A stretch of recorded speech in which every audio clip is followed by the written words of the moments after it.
Now once we get out here on somewhat more even ground, now we're down here at the river.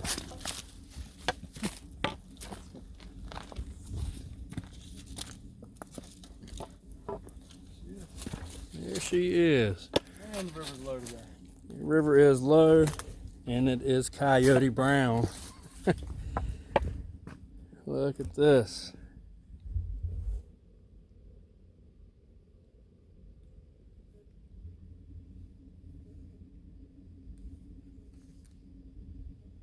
All right, we're gonna drop some of this gear. Maybe get a little fire going and get some hot chocolate going. I wonder if your spoon is still in the wall. The wooden one? Yeah. You mean your spoon that you made for? I think you made it, didn't you? Did I make it? I think you did. I stuck it up in the wall somewhere. Oh, that's it right there. Look at that. It sure is. Look at that. Oh, that's about a year and a half, 2 years ago. Yeah. And we stuck it in one of the chunks, yeah, somewhere right in there, just so we could come back and find it easy. Look at that. All right. Expert craftsmanship. Yes, look at that. Bandit. Now, the Everly Stock Bandit by itself is wonderful. Cryo JPC 2.0 by itself is wonderful, but paired together, not quite the combo I'm looking for. So, still on the market for something. Got to keep looking. The yoke might be my solution, or maybe just a zip-on panel for the back here. I'm going to have a review coming up on this plate carrier. We are legitimately getting questions on just about every video that we show these plate carriers in about my specific plate carrier. I'm using the USMC PC Gen 3, and it's a really, really neat system. I was able to put it together, buying bits and pieces here and there, and I think I've got about the complete kit. Paired with the Yoked by Angle Industries. This is a match made in heaven. I love the way it rides. Where I would normally have pressure on my shoulders, I'm actually getting it on the collarbone, and that's coming from the plate carrier. Plate carrier and the weight from the backpack. But to get back to the plate carrier, this is actually a carrier that fits inside of the main carrier of the USMC PC Gen 3. So we'll go over that at some point in time. There's going to be a review coming up on that. But that is a neat system. I know a lot of the Marines that are issued that particular plate carrier aren't real happy with it. It's bulky, and it is. It is bulky. But I'm not bound to unit SOP, so I don't have to run this inside of that other carrier. It's actually two carriers. This is a covert carrier made to wear under your jackets and coats, things like that. Or if you're in a vehicle a lot. This doesn't have all the pouches and things like that that the main carrier would have. But this is what I decided to run with today, so I love this system.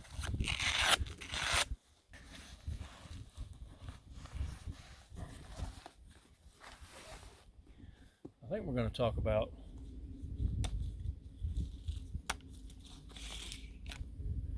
bayonets. Are these good survival knives? Now this is one. This is the OKC 3S by Ontario. And this is a Wicked Blade.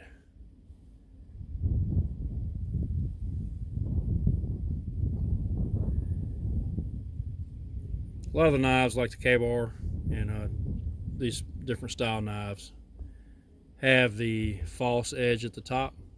This is not a false edge. This is designed to open you up, and it will. Serrated edge. If you're not in a position or a situation where you would have to cut straps or rope, you could do without the serrated edge. I gotta tell you, this thing will eat through ropes like you wouldn't believe. And that's what the serrated edges are designed for. And this is the other bayonet. Now, I didn't realize it at first, but it seems like this particular manufacturer, Phrobis, is the one that people really want. And look what I've got my hands on. Now, I would love to claim it, but it's not mine. It's not ours. This belongs to our buddy Wally. He's loaned this to us for video purposes so that we can compare the two bayonets and see which one we like better.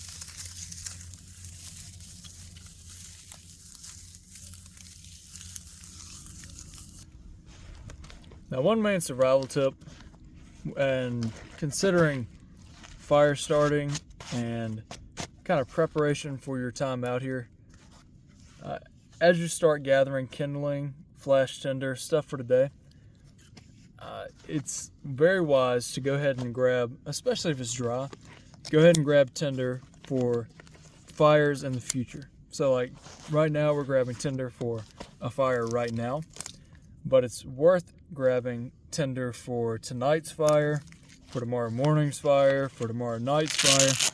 Depending on how long you need to be out here, it's very wise to go ahead and get tinder, especially if it's dry. Because as you know, rain pops up out of nowhere, weather can change in a moment, and dry tinder can be very hard to come by. So, little survival tip, if you're free, you got a chance, go ahead and pick up tinder while you still can. And one great thing to collect it in is something just like this USMC dump pouch. Plenty big, it's durable.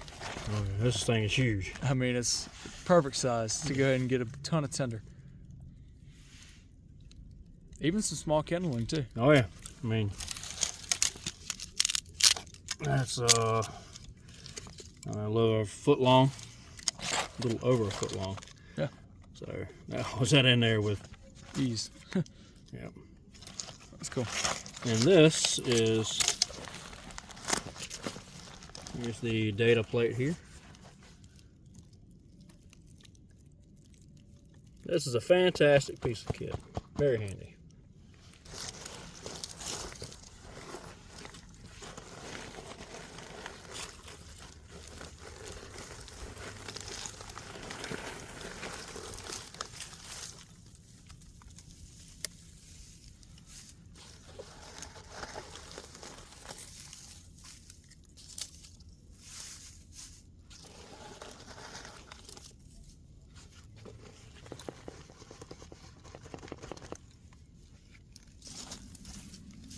So I've got 2 tinder bundles here. What we're going to be doing is testing out, can these bayonets strike a ferro rod? Now, I'm fairly certain, or it's true, that you can use the edge of the blade to strike the ferro rod with either one of these. But what we're trying to see here is more along the lines of something like the BK16. Can you strike the ferro rod with the spine? So we're going to test that out with both of these bayonets. Now with the BK16, originally I did have to grind a 90-degree edge on the spine. That was very simple, just taking an angle grinder, nice and flat, to get that hard 90-degree edge to be able to strike with. Now, like I mentioned with these bayonets, you could choke up on that blade and use the tip of this. And of course that does mess your edge up, but it's, if you gotta start a fire, you know, you gotta start a fire. We're gonna start with the M9. Good old faithful. Love this bayonet. That is a monster knife. I'm very impressed with both of these knives. It's got a great weight to it, too. So where I'm going to try to strike it here is going to be right here on this kind of serrated looking edge. I'm fairly certain I could strike it right there as well. That wire cutter portion, I almost think you could too. I could even go through there. I don't know. But I'm going to try here first. Yeah, look at we already know how that's going to go. Look at that. Wow. So that's solid. If you're left-handed, probably try it up here as well. Okay. So M9 is 100% ready to strike a ferro rod. All right, that's Man. I'm not shocked, but I am in a sense. It looks like you're not using any effort. Okay, that's where I would do it. Right here. Yeah, right around that where your choil would be. That is exactly where I would do it. Look at that. Very hard 90-degree edge. Okay, this thing is No, that's impressive. that is impressive. That's impressive. Okay. Throwing some serious sparks. Let's try it with this.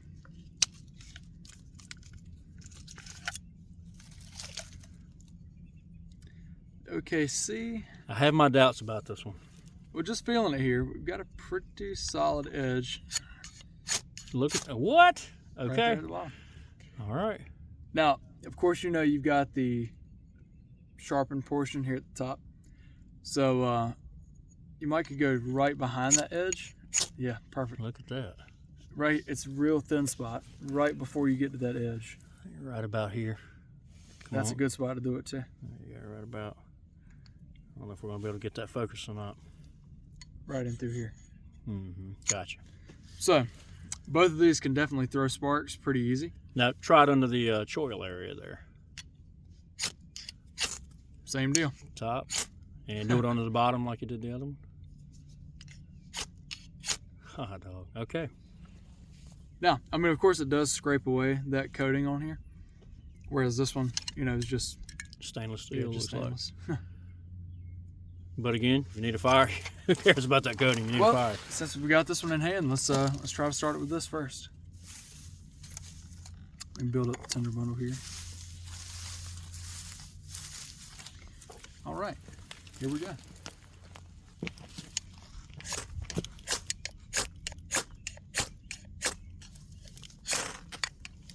Look at that. Okay. Well, you can back away from me. I'm not trying to burn the rest of my tinder.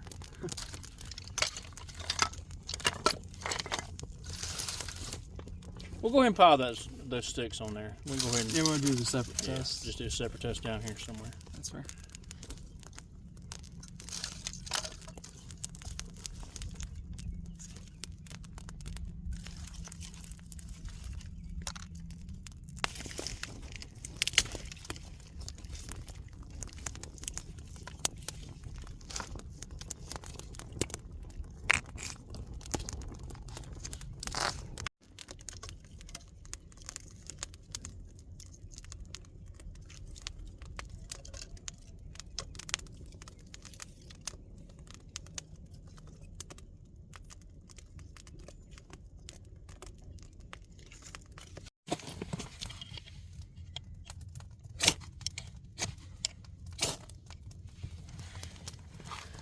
Okay.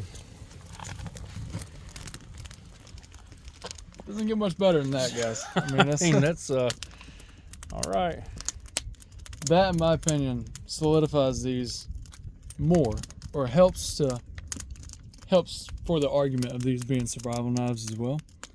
Being able to do things like strike a ferrocerium rod, that definitely puts some points in their corner. Yeah, and that's with no modifications to these knives. This is how they came. Yeah. From the manufacturer.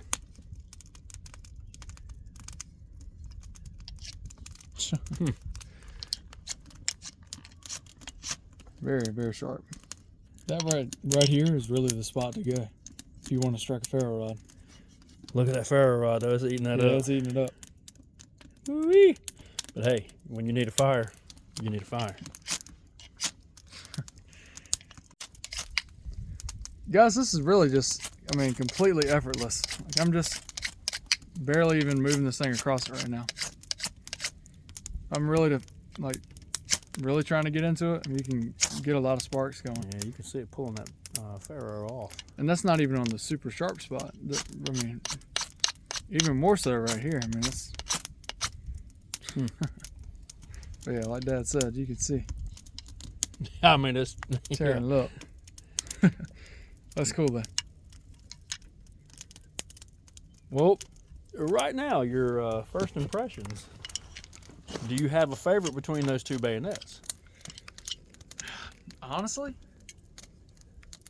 I think I've got to go with the OKC. Really? Just because, I don't know. It's USMC. It's yeah, brown. I know. It's got the black coating on it, like I'm kind of used to with the K-bars. I don't know, but I love this M9. Man. This thing is just a beast of a blade. It's a beefy blade. I mean, when you have it in your hand, you can tell that's you can tell you've got a bayonet in your hand. Yeah. Now, well, not just a bayonet. Now, these are not the bayonets that I had in the Marine Corps. What we had is the older bayonets. And I'll see if I can throw up a picture of those on there. But these are next level here. I love this M9. I really do. It got a, I don't know, like Dad said, it's just beefy. It's got a good feel to it. Now, before we get out of here today, one thing I do love about this M9 having a fine edge the whole way down, I like that more. I mean, for me, the stuff that we do with knives, it just kind of, I've always been a fan of the fine edge all the way down without having the serrations. No serrations, okay. It does make it, in my opinion, makes it easier to sharpen. Speaking of which, sharpening on the back of the bayonet scabbards. Yep. Both of these. You've got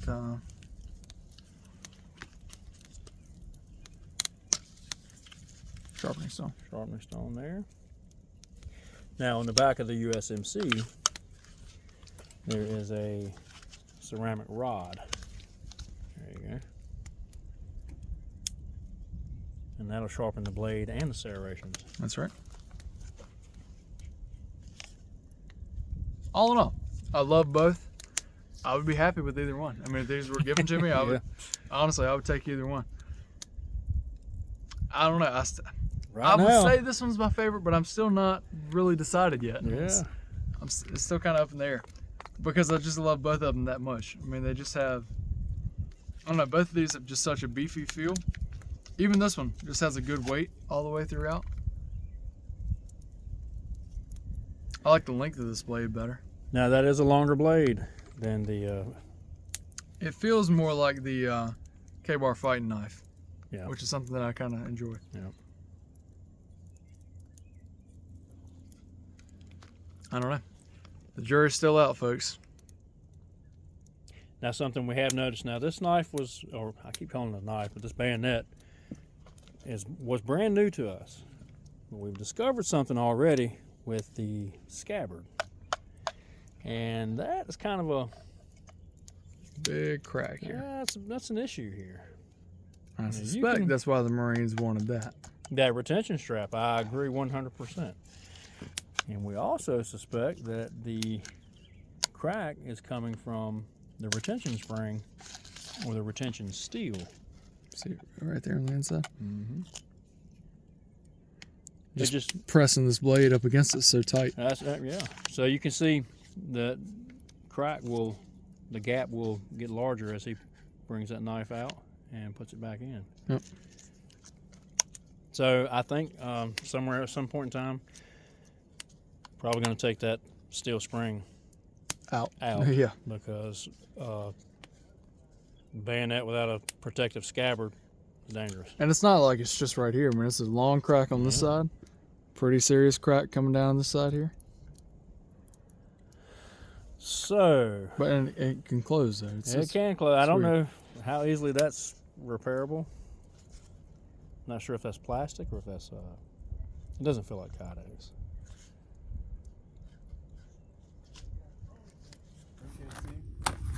But I think for sure those both being able to strike ferro rods helps us like them even that much more. What we're going to do, we're just going to probably kind of chill out for a little bit, get some hot chocolate going here by the river.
That's going to be just about hot enough for my hot chocolate, I think. Salted in the shell peanuts. These are Hampton Farms peanuts. Now, Hampton Farms is, I guess they're somewhat local to us. They're in Virginia, just across the border there. And I just love these. Now, there's no affiliation with them. They have no idea who we are. Hey, I wish they did, if you're watching us because we love these and peanuts. you want a sponsor, we would love to. Absolutely. I bet you we've eaten a dry ton of these just this year alone. Yeah, we eat these all the time. All the Anytime time. you're seeing a cabin video, these are in the background These are somewhere. yeah. Most of the time when you're watching a river video, these are in the background somewhere. So And good. That So good. particular size, even when full, fits in that perfectly.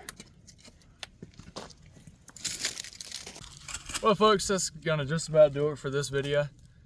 We've gotten some tests on these bayonets, some things that I think have helped us kind of decide whether bayonets can be survival knives or not.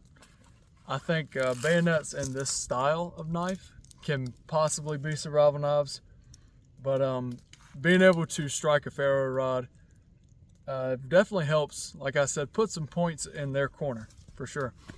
So the jury's still out which one we like more, the M9 or the OKC.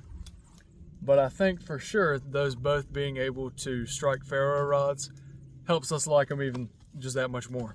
So, well, folks, I hope you have a great day wherever you are. And stay tuned, because we're going to have a lot more videos coming out on the bayonets, doing some more tests with them. Some things that bayonets probably actually would be used for. We might have a video coming out like that sometime soon. So make sure to stay tuned to the channel. Hope you have a great day wherever you are. And as always, may the wings of liberty never lose a feather. And God bless.